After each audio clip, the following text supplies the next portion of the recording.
Jesus, they were lost.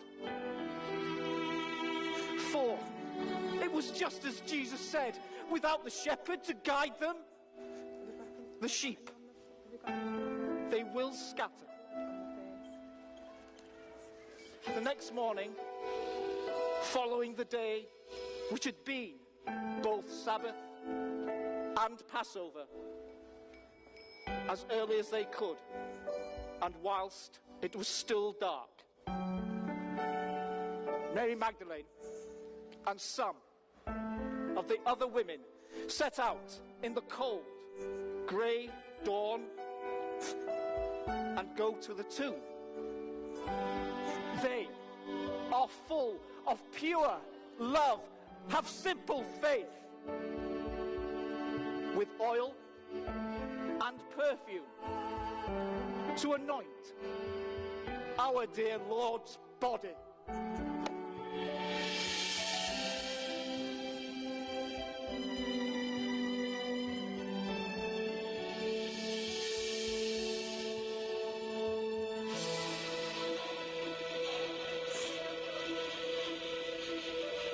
I wept that day until I could weep no more. I wept for a man who was kind and had brought so much love to so many people. A man that had set me free from my demons. Jesus Christ, my Lord and Master, had been falsely accused and whipped and beaten and nailed to a cross for all to see. Yet as I looked at him, his heart was only filled with love and forgiveness for those that had caused him so much pain. He asked his Father to forgive them for their sins, yet all I could think was, how could his Father allow him to go through so much pain? An eerie darkness descended, and minutes seemed like hours for my Master's imminent demise. I prayed for him, and as I looked up, I saw Jesus raise his eyes to the sky and say to his Father, "Into your hands I commit my spirit." Those were his final words. I must go now and take spices to my Master's tomb.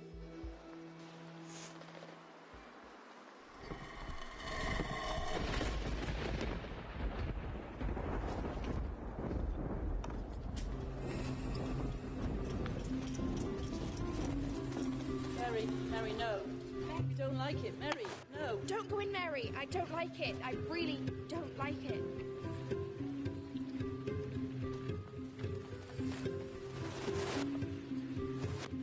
Where is my Lord? His body is not there, it is gone. I saw them take him in there. It's gone. Quickly, go and tell the others, go and get the disciples. Someone has stolen his body. It is the 3rd day, and already life is so bleak. And now someone has stolen his body. Woman, why are you crying? The tomb is empty. Someone has taken his body. Whom do you seek? Oh, my Lord Jesus. If it is you that has taken him, please tell me where, and I may care for him there. Mary, Rabboni. do not look for the living amongst the dead. My dear Lord, I did not know it was you. I watched you die. I saw them take your body into the tomb. I've come to anoint your body. You were dead. Mary, sweet woman, be not afraid, for I have risen and conquered death. Do not hold me, for I have not yet ascended to the Father. Remember how I told my disciples that I would be captured, tortured, and crucified, yet on the 3rd day I would raise up from being dead. Yes. All that I have said has passed. Go and tell the brothers that I have risen. I will get them. I will go. Peter, John! Our Lord is risen. He's here. He's risen. He's here. It's our Lord. Come, see for yourselves.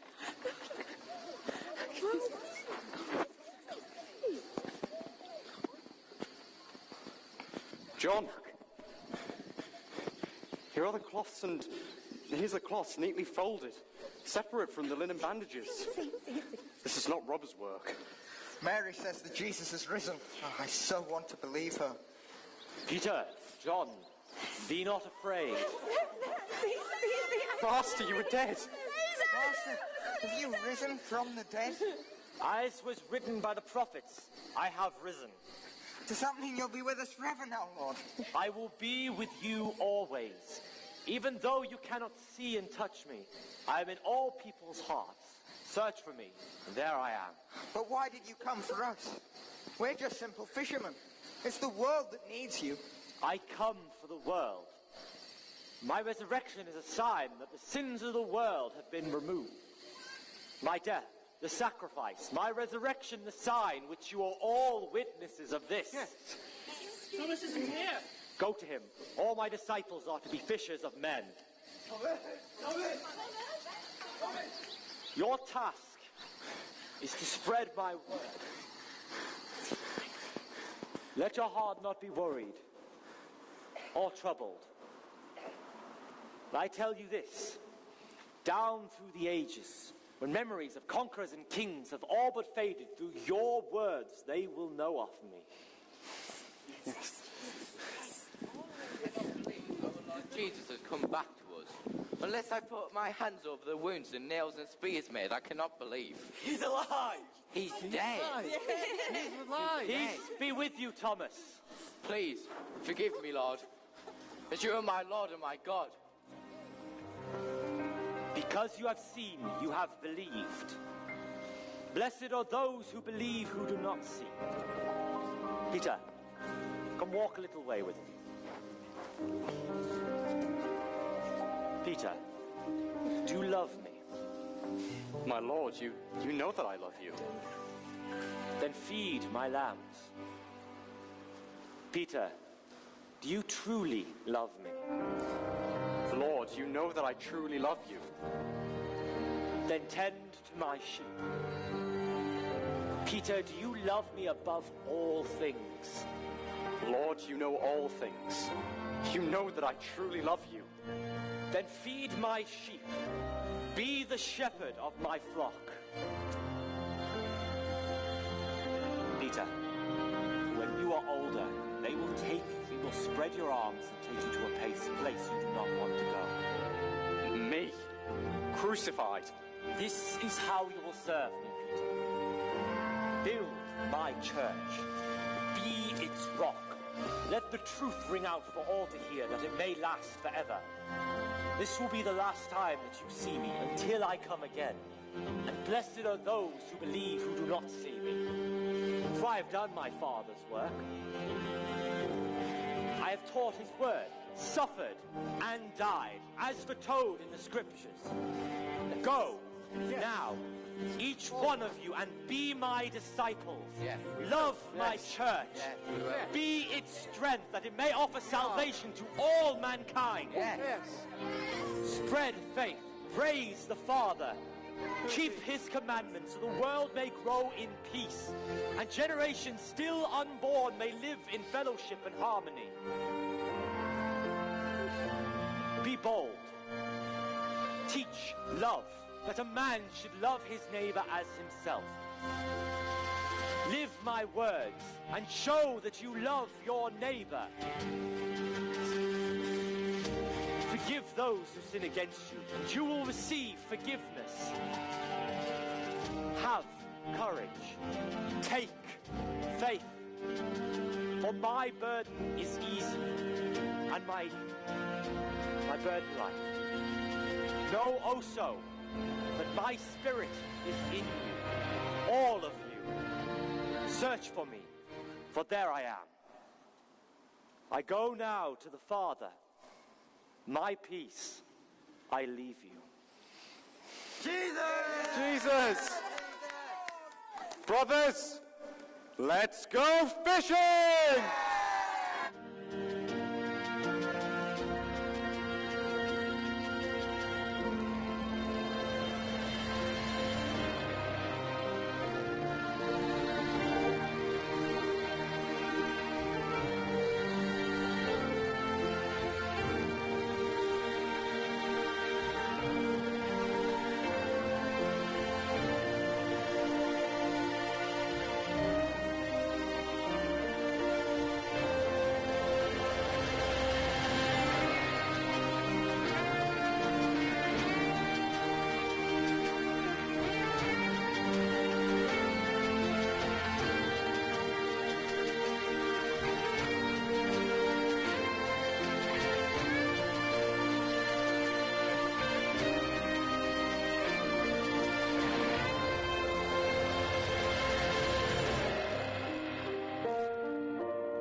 Good afternoon, everyone.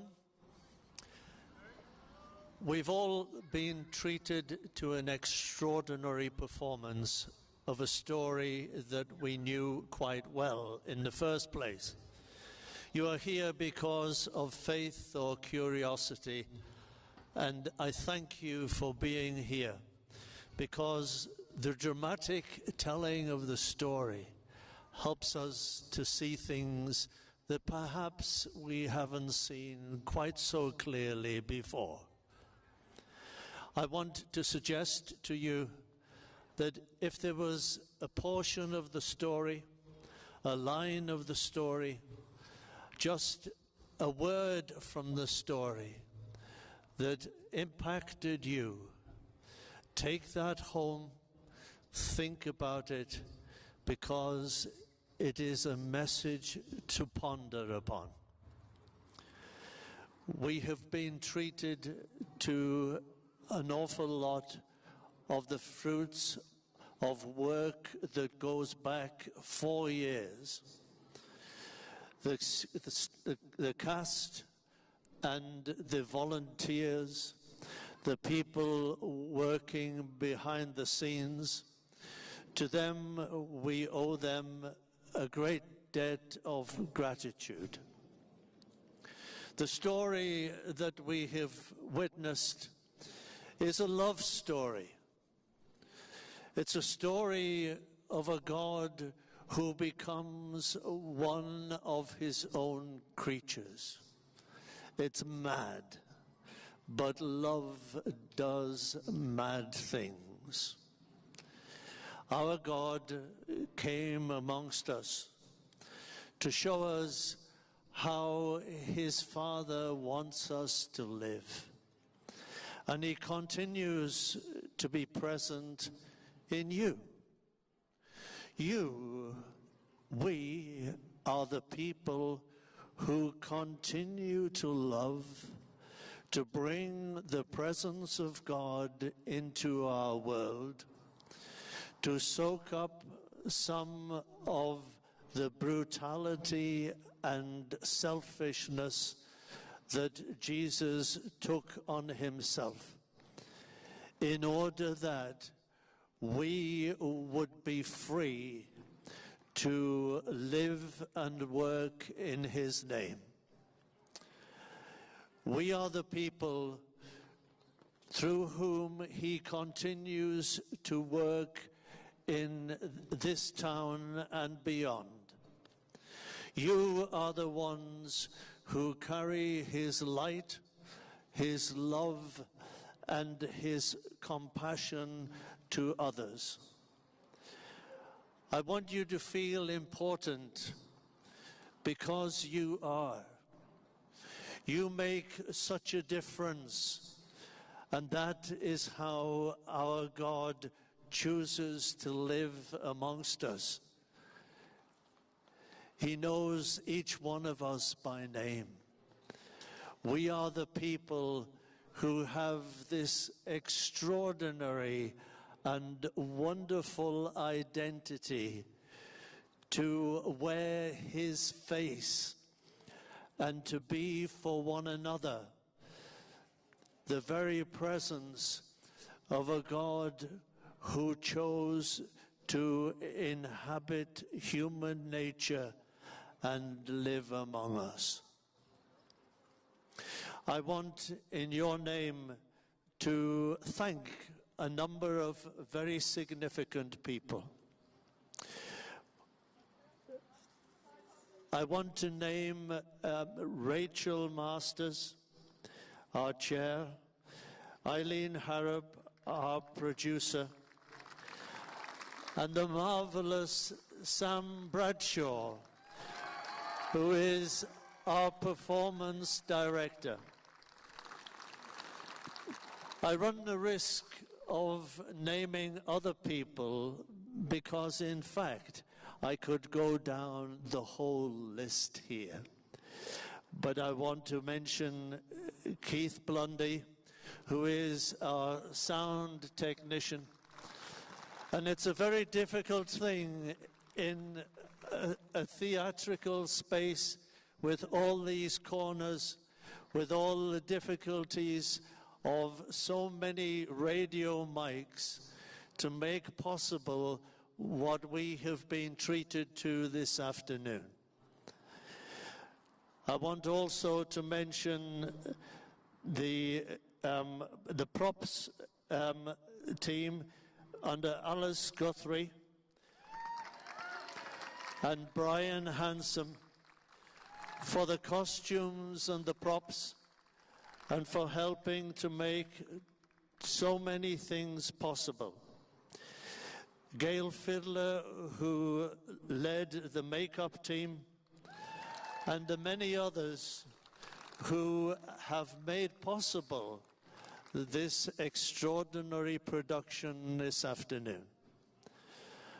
I would like to invite out the cast and the supporters to come here so that you can show your appreciation in the usual way.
And still they come.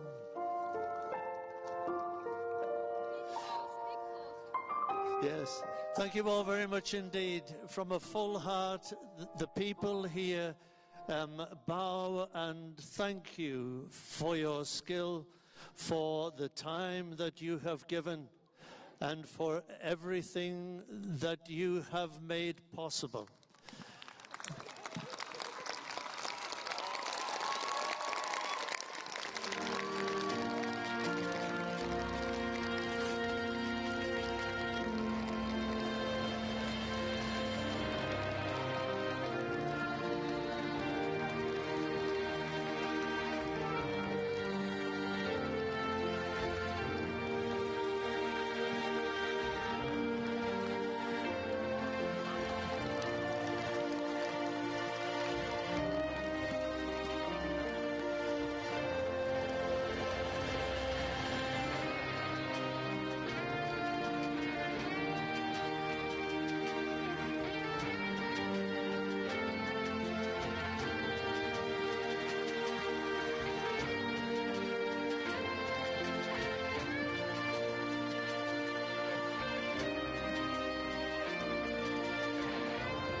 God bless everyone. Have a very happy Easter, and thank you for being here this afternoon. Safe home.